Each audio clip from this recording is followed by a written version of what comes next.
Hello दोस्तों, नमस्कार।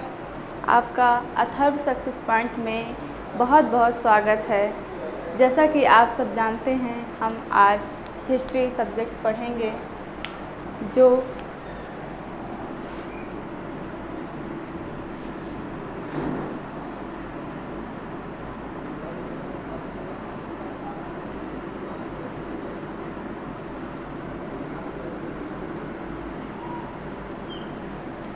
History से में बहुत ही महत्वपूर्ण सेगमेंट आप जानते हैं, भारत का स्वतंत्रता आंदोलन। ये बहुत ही आधुनिक भारत का रोमांचकारी टॉपिक है जो कि सभी प्रतियोगी परीक्षाओं में अलग से रख कर दिया जाता है। जैसे कि कई आयोगों में और सिविल सेवा में इसको अलग से रखा गया है और इससे बहुत ही महत्वपूर्ण क्वेश्चन बनते हैं, जिसमें क्रम से घटनाओं का परिचय आदि तरह के क्वेश्चन बनते हैं। तो आज हम इसी का अध्ययन करते हैं।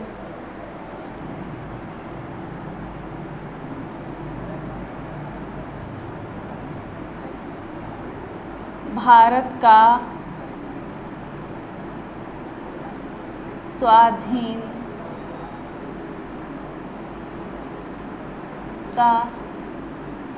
आंदोलन या स्वतंत्रता आंदोलन।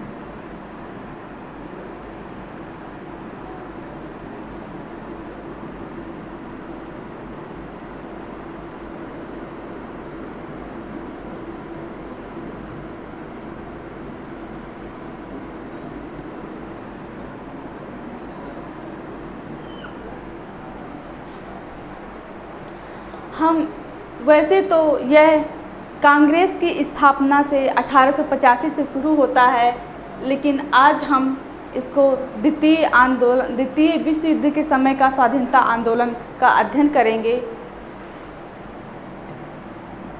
द्वितीय विश्व युद्ध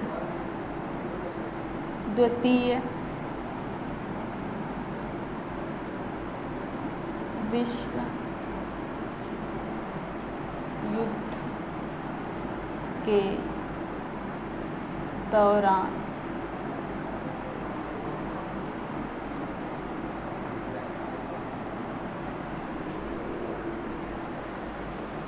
आप लोग सभी जानते हैं कि द्वितीय विश्व युद्ध 1939 में प्रारंभ हुआ था, जो कि 1945 तक चला था। जब द्वितीय विश्व युद्ध प्रारंभ हुआ, उस समय पूरे विश्व के लगभग 70 देशों ने इस युद्ध में भाग लिया, जिसमें जिसके अंडर में ब्रिटेन शासन के अंडर में उस समय भारत उपनिवेश था। तो ब्रिटेन ने भी इसमें भाग लिया और उस समय जर्मनी ने लगभग बहुत सारे देशों को जीत लिया था। इसके बाद उसने पोलैंड पर आक्रमण किया। 1 सितंबर 1939 में हिटलर ने पोलैंड पर आक्रमण किया और इसी के साथ ही द्वितीय विश्व युद्ध का प्रारंभ माना जाता है। इसके बाद फ्रांस उसमें कूद पड़ता है और फ्रांस की भी पराजय होती है। जब फ्रांस पराजित हो जाता है तो फिर उसके बाद सोवियत संघ और अन्य देशों की भी पराजय होती है। ऑस्ट्रिया, चेकोस्लोवाकिया, अन्य कई जर्मनी क्या हिटलर जीत लेता है। वह एक नाजीवादी शासक होता है। यह सब देखते हुए जापान भी उसमें कूद पड़ता है और उसके साथ मिल जाता है। जापान जर्मनी के साथ और इटली के साथ सम्मिलित हो जाता है। इसमें दो गुट होते हैं दरअसल, एक मित्र राष्ट्र होता है और एक धुरी राष्ट्र होता है। तो जो धुरी राष्ट्र होते हैं, जिसमें जर्मनी और जापान, इटली होते हैं, और इस मित्र राष्ट्र में अमेरिका, इंग्लैंड और फ्रांस, रूस सभी होते हैं। तो मित्र राष्ट्रों की पराजय हो रही होती है। देश में व्यापक पूरे विश्व में एक तरह से देखा जाए तो बहुत उथल पुथल होती है और बहुत ही भीषण नरसंहार होता है। उसी दौरान इंग्लैंड भी इस विश्व युद्ध में शामिल होती है और भारतीयों को जबरन इसमें सम्मिलित होने का आदेश पारित कर देती है, जिससे कांग्रेस के लोग बहुत ही ज़्यादा नाराज़ होते हैं, क्योंकि उनकी मांगें पूरी नहीं हो रही थी। उन्होंने मंत्रिमंडल से भी इस्तीफ़ा दे दिया था और ब्रिटेन उनको स्वराज देने के लिए या अधिराज देने के लिए तैयार नहीं था।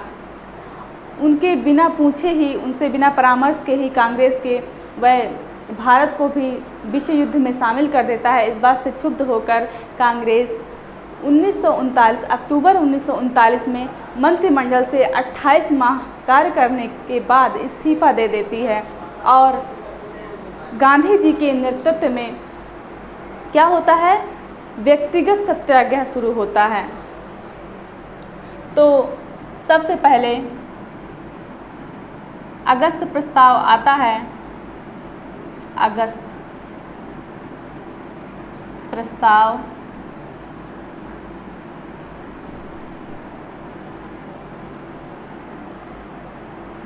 आता है 1940 में। 1940 में उस समय वायसराय लॉर्ड लिनलिथगो होता है। वह भारत को विश्व युद्ध में शामिल करने के लिए अगस्त प्रस्ताव लाता है और कुछ संवैधानिक सुधारों का हवाला देते हुए कहता है कि भारत को अधिराज दिया जाएगा, संविधान की रूपरेखा तैयार की जाएगा, इत्यादि इत्यादि युद्ध के बाद। लेकिन वह कांग्रेस के निर्देशन में भारत इसको अस्वीकार कर देता है। कांग्रेस इस प्रस्ताव को ठुकरा देती है और इसके बाद गांधी जी के नेतृत्व में व्यक्तिगत सत्याग्रह शुरू होता है। व्यक्तिगत सत्याग्रह। व्यक्तिगत सत्याग्रह अक्टूबर 1940 में विनोबा भावे सबसे पहले व्यक्ति होते हैं जो पवनार महाराष्ट्र में जो पड़ता है वहाँ से अपना सत्याग्रह प्रारंभ करते हैं और दूसरे व्यक्ति जवाहरलाल नेहरू होते हैं। तो व्यक्तिगत सत्याग्रह अक्टूबर 1940 में शुरू होता है और वो इस अगस्त प्रस्ताव को लिनलिथगो जो होता है पास करता है। लिनलिथगो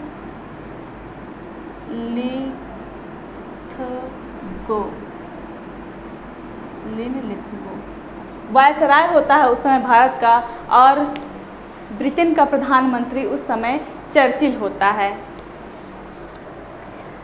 तो लिनलिथगो के अगस्त प्रस्तावों को ठुकराकर व्यक्तिगत सत्याग्रह शुरू होता है।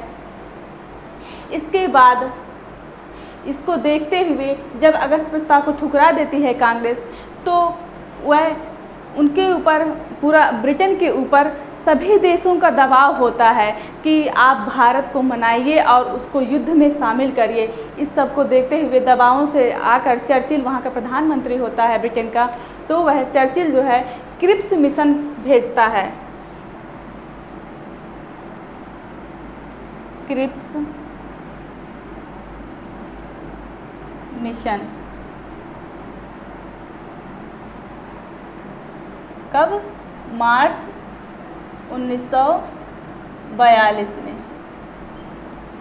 मार्च 1942 में क्रिप्स मिशन भेजता है और यह भी कुछ बातें कहता है। क्रिप्स मिशन कहता है कि हम आपको संविधान सभा बनाने की, युद्ध के बाद संविधान सभा बनाने की अनुमति देंगे, आपको बहुत सारी सुविधाएं देंगे। और वायसराय के मंत्रिमंडल में कुछ भारतीयों को शामिल कर लिया जाएगा। चूँकि कांग्रेस के लोग अड़े हुए थे और वह स्वराज से पहले या स्वराज के अलावा कुछ भी इन छोटे मोटे चीज़ों से संतुष्ट होने वाले नहीं थे और उन्होंने कहा था कि हमको अधिकार दिया जाए, हमको अधिराज का दर्जा दिया जाए, स्वराज नहीं तो कम से कम अधिराज का ही दर्जा दिया जाए। लेकिन वह इन बातों को ब्रिटेन छोड़कर ये छोटे छोटे चीज़ों से उनको लुभाना चाहते थे और युद्ध में शामिल करना चाहते थे।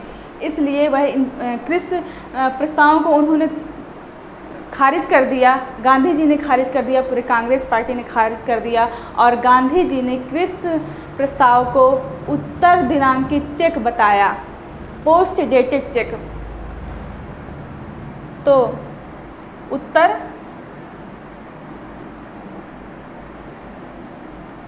दिनांकित चेक किसको कहा?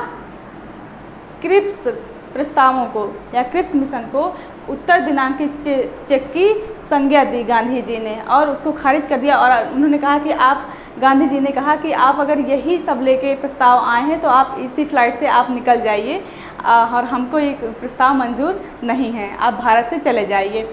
इस प्रकार क्रिप्स मिशन असफल होता है और यहाँ पर भी ब्रिटेन की नीति बेकार हो जाती है, असफल हो जाती है।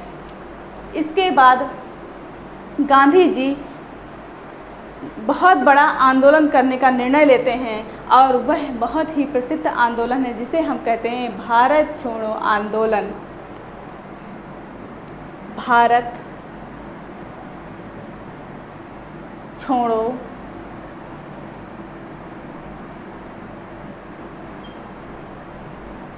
आंदोलन। ये कब होता है? 8 अगस्त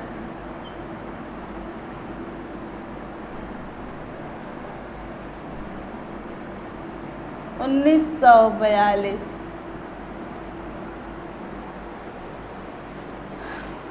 भारत छोड़ो आंदोलन जो कि स्वतंत्रता आंदोलन का और भारत को आज़ाद कराने का और ब्रिटिश शासन की नींव या जड़ें हिला देने वाला आंदोलन था, क्योंकि इस आंदोलन से देश में मानो उफान सा आ गया, बाढ़ सी आ गई, बहुत व्यापक विद्रोह हुआ। और जैसे हर बार हर आंदोलन को स्थगित कर दिया जाता था गांधी जी द्वारा और उनसे वो कहते थे कि यह हिंसा से युक्त हो गया है, इसलिए वो स्थगित कर देते थे। लेकिन यह एकमात्र ऐसा आंदोलन था जो कि कभी स्थगित नहीं हुआ बल्कि स्वस्फूर्त रहा। यह एक स्वस्फूर्त आंदोलन था, स्वस्फूर्त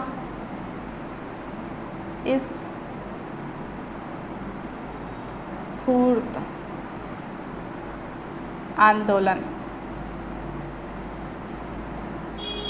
यह एक स्वस्फूर्त आंदोलन था और गांधी जी ने एक कांग्रेस कार्यकारिणी समिति की बैठक बुलाई। जुलाई में उन्होंने बैठक बुलाई और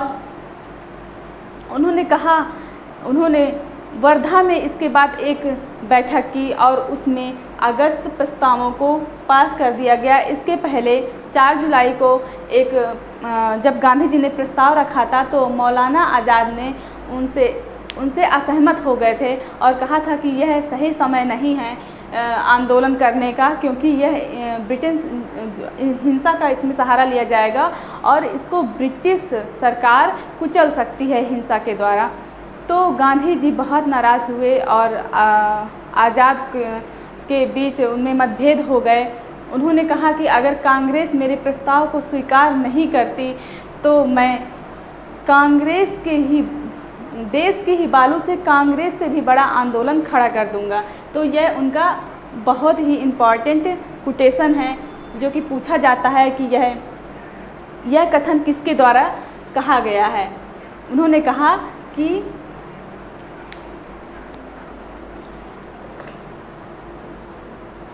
कांग्रेस ने अगर मेरे प्रस्ताव को स्वीकार नहीं किया तो मैं देश के ही बालू से कांग्रेस से भी बड़ा आंदोलन खड़ा कर दूंगा।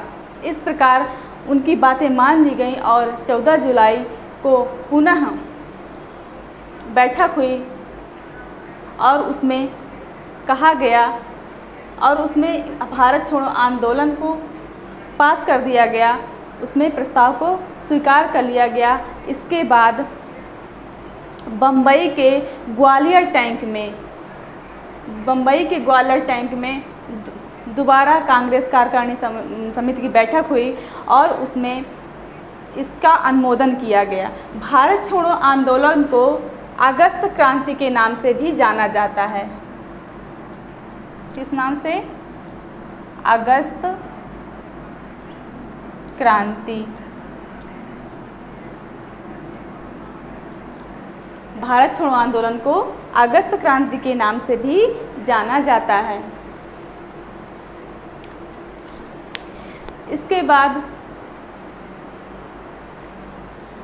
भारत छोड़ो आंदोलन आगे बढ़ता है और इसमें बहुत जगह, चूँकि उस समय द्वितीय विश्व युद्ध चल रहा था, बहुत संकट का दौर चल रहा था, भारतीयों को बहुत ही, पूर्वोत्तर भारत के लोगों को और पूर्वी भारत लोगों को बहुत ही, और अन्य जगहों पे ही लोगों को नुकसान और दिक्कतें हो रही थी, क्योंकि उस समय जापान का आक्रमण हो चुका था। मतलब जापान भारत के एक तरह से द्वार पर आके खड़ा हो गया था, क्योंकि वह रंगून तक को जीत चुका था, बर्मा रंगून तक को जीत चुका था, और सबको यही डर था कि कहीं जापान भारत पर भी आक्रमण ना कर दे।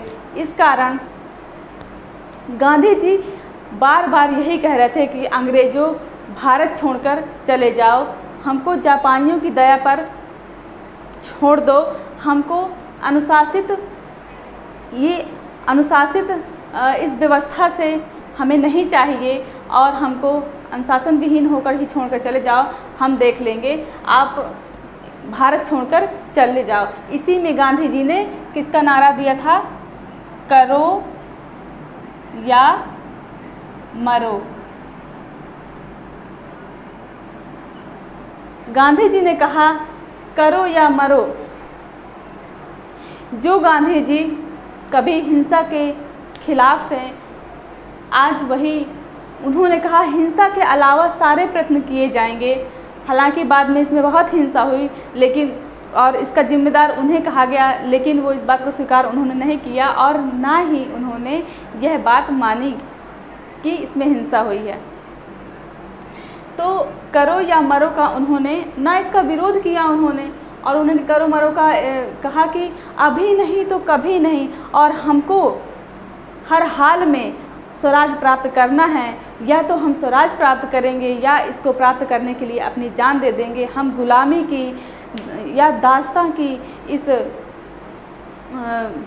माहौल में रहकर नहीं जी सकते। तो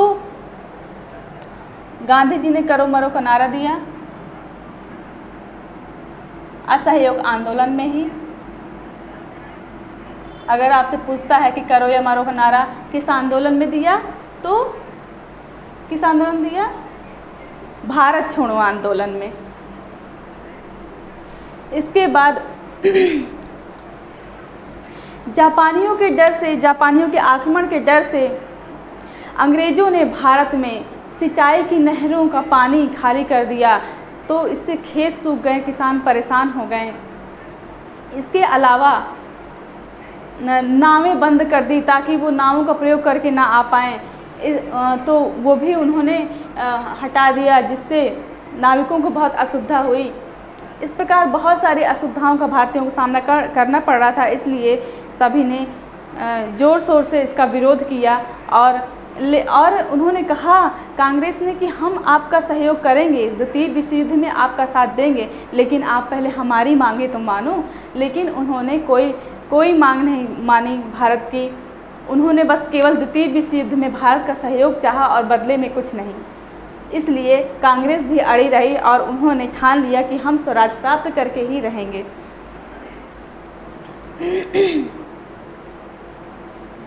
इसके बाद जैसे ही यह आंदोलन विशाल रूप धारण करता है, अगले दिन 9 अगस्त को सभी नेता, कांग्रेसी समाजवादी नेता गिरफ्तार कर लिए जाते हैं और अलग अलग जेलों में बंद कर दिए जाते हैं। गांधी जी को पूना के आगा खां पैलेस में रखा जाता है। आगा खां पैलेस में गांधी जी को रखा जाता है। यहाँ से क्वेश्चन बनते हैं, और बांकुड़ा जेल में किसको रखा जाता है? आज़ाद को, अबुल कलाम आज़ाद को। अबुल कलाम कलाम आज़ाद को बांकुड़ा जेल में रखा जाता है और राजेंद्र प्रसाद को बांकीपुर जेल में रखा जाता है। ये बिहार में पड़ता है, बांकीपुर। और जवाहरलाल नेहरू को अल्मोड़ा जेल में रखा जाता है, जो उत्तर प्रदेश में पड़ता है। जवाहरलाल नेहरू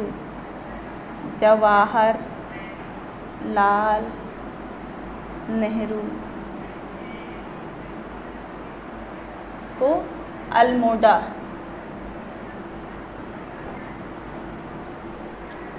जेल में रखा जाता है।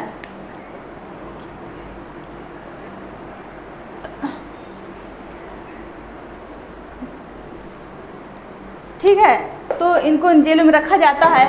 और आगा खां जो होते हैं आगा खां पैलेस में गांधी जी को रखा जाता है। इनके साथ कस्तूरबा गांधी और सरोजनी नायडू भी होती हैं। कस्तूरबा गांधी और सरोजनी नायडू भी होती हैं। इस प्रकार इनको जेल में रखा जाता है और लगभग बहुत हजारों नेताओं को जेलों में ठूंस दिया जाता है। इसके बाद अंग्रेज चाहते हैं कि गांधी जी यह स्वीकार करें कि इस हिंसा का जिम्मेदार कांग्रेस है। गांधी जी ने नहीं माना और उन्होंने कहा कि आप इसको सिद्ध करिए कि हमने हिंसा के लिए उकसाया या कहा है। और वह अनशन या उपवास में बैठ जाते हैं। पहले तो वो 21 दिनों का आमरण अनशन करते हैं, इसके बाद वह अनिश्चितकाल कर देते हैं, जिससे क्या होता है उनकी हालत ख़राब हो जाती है और दबाव पड़ता है अंतर्राष्ट्रीय। लेकिन चर्चिल अड़े हुए थे कि जिस वक्त हम पूरे संसार में पूरे विश्व में जीत रहे हैं, उस वक्त ये कमबख्त बुढ़ा नाक में दम कर रखा है। यही लाइन चर्चिल ने बोली थी, ये मेरी लाइन नहीं, ये चर्चिल की लाइन है।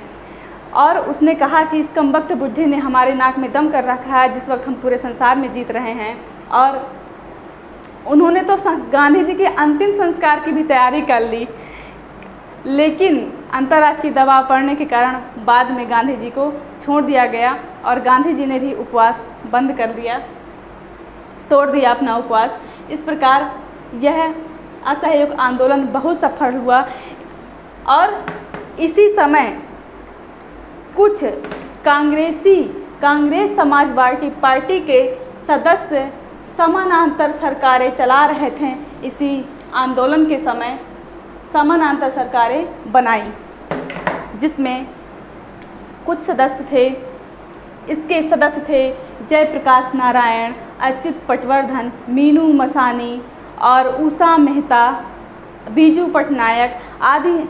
राम मनोहर लोहिया जैसे कांग्रेस समाजवादी पार्टी के सदस्यों ने इसमें भाग लिया और समानांतर सरकारें स्थापित की। समानांतर सरकारें कुछ जगहों पर स्थापित हुई। सबसे प्रथम कहाँ पर स्थापित हुई? बलिया में, उत्तर प्रदेश के बलिया में।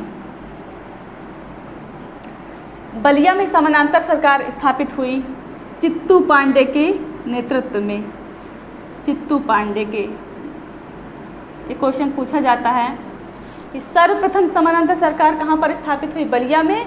कौन था उसका संस्थापक? चित्तू पांडे।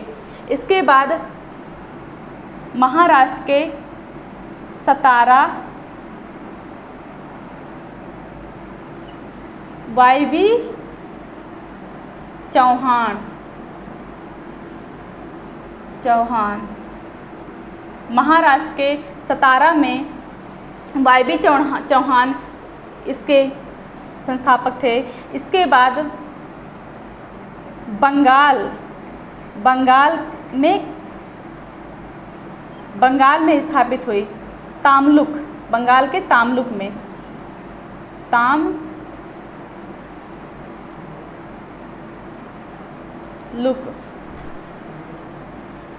तामलुक में स्थापित हुई। यहाँ पर किसने स्थापित की?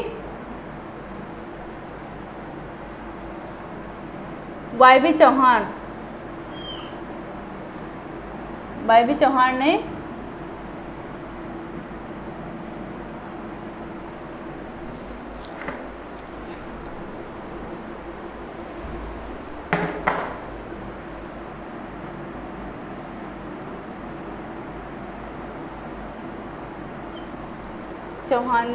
स्थापित की। जो सतारा की, इसके बाद उड़ीसा के उड़ीसा के तलचर में भी समानांतर सरकार स्थापित हुई। जो सतारा की समानांतर सरकार थी वो सबसे ज़्यादा लगभग 1945 ईस्वी तक चली, यानी कि सबसे दीर्घकालीन चलने वाली जो समानांतर सरकार थी वो कहाँ की थी? सतारा की। तो इससे दो क्वेश्चन बनते हैं, एक बलिया में, यानी कि पहली समानांतर सरकार कहाँ पर स्थापित हुई? तो वो बलिया में स्थापित हुई चित्तू पांडे के नेतृत्व में। और इसके बाद सबसे ज़्यादा या दीर्घजीवी काल तक चलने वाली सरकार, समानांतर सरकार कहाँ स्थापित हुई? तो वह सतारा में थी। तो ये तो बात हो गई समानांतर सरकारों की। अब हम इसमें देखते हैं किन प्रमुख लोगों ने इसमें भाग लिया, किनका महत्वपूर्ण योगदान था और किन्होंने इसका बहिष्कार किया या इस आंदोलन को दबाने का और अंग्रेज़ों का साथ देने का प्रयत्न किया। कुछ लोगों ने इसको दबाया और कुछ लोगों ने अंग्रेज़ों का भी साथ दिया। तो हम देखते हैं कि जो यह क्या था? भारत छोड़ो आंदोलन। भारत छोड़ो आंदोलन है, इसमें छोटे जमींदारों, किसानों, मजदूरों ने और आम नागरिक ने बहुत ही सहयोग दिया, महत्वपूर्ण सहयोग दिया और बढ़ चढ़कर भाग लिया और गिरफ्तारियां दी और अनेक अहिंसक लाठियां खाईं, गोलियां खाईं और बहुत ही यातनाएं झेलीं। लेकिन इसके अलावा कुछ लोगों ने इसका विरोध भी किया और कुछ लोग असहमत हुए केवल, जैसे कि डॉक्टर अंबेडकर थे, उन्होंने इसे पागलपन भरा और अनुत्तरदायीपूर्ण कहा। वो इससे सहमत नहीं थे इस आंदोलन से। उन्होंने क्या कहा? पागलपन भरा और अनुत्तरदायीपूर्ण। इसके बाद जो उदारवादी दल के नेता थे, कौन? तेज बहादुर सप्रू, वो भी इससे असहमत थे, उन्होंने भी इसका समर्थन नहीं किया। इसके अलावा मुस्लिम लीग ने भी इसका समर्थन नहीं किया। और इसके बाद सबसे खराब जो भूमिका रही वो साम्यवादियों की रही, क्योंकि वह भारत का तो सहयोग कर ही नहीं रहे थे, इसका विरोध तो कर ही रहे थे, इसके साथ साथ वह नागरिकों को पकड़वाने में भी अंग्रेज़ों का साथ दे रहे थे। इसलिए इस आंदोलन में इनकी बहुत ही नकारात्मक भूमिका रही। इस प्रकार हम देखते हैं कि इसमें छोटे जमींदारों, किसानों और मजदूरों का सबसे प्रमुख योगदान माना जाता है।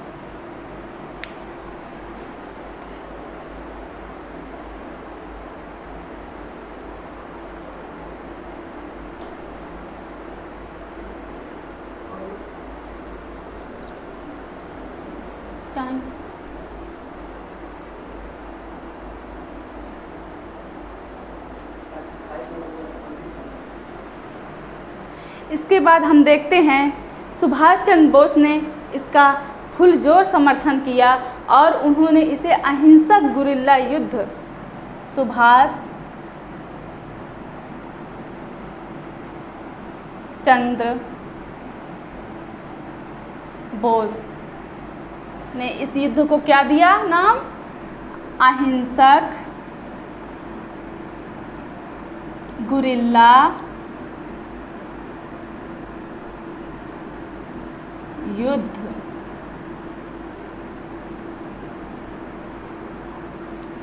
अहिंसक गुरिल्ला युद्ध की संज्ञा दी और उन्होंने नागरिकों से अपील की कि इसमें बढ़ चढ़कर भाग लें और इस आंदोलन को सफल बनाएं।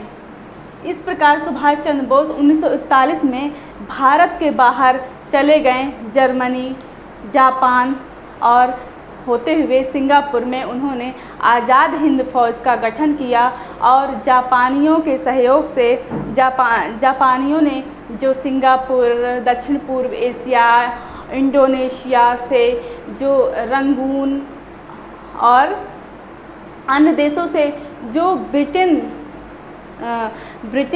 को जब हराकर उन्होंने भारतीय सैनिकों को भी बंदी बना लिया था, तो उन युद्ध बंदी को सुभाष चंद्र बोस और मोहनलाल अन्य लोगों के सहयोग से उन युद्ध बंदियों को छोड़ दिया। वो भारतीय थे और इस प्रकार आज़ाद हिंद फौज में वे सभी जुड़ गए। इस प्रकार उनकी संख्या काफ़ी बड़ी हो गई। आज़ाद हिंद फौज की उन सैनिकों के सहयोग से बहुत बड़ी हो गई। इस प्रकार सुभाष चंद्र बोस ने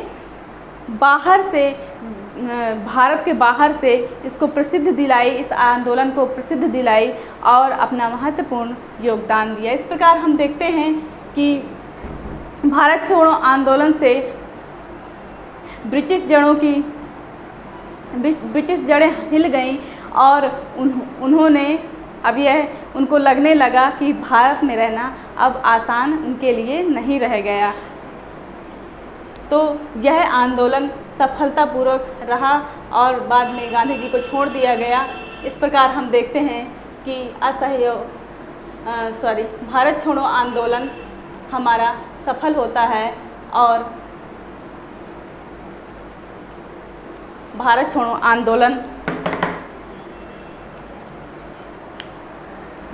आंदोलन में विभिन्न वर्गों का योगदान होता है। इसी के साथ यह लेक्चर समाप्त होता है। अगले वीडियो में हम इसके बाद स्वाधीनता के अगले पड़ाव पर चलेंगे। नमस्कार।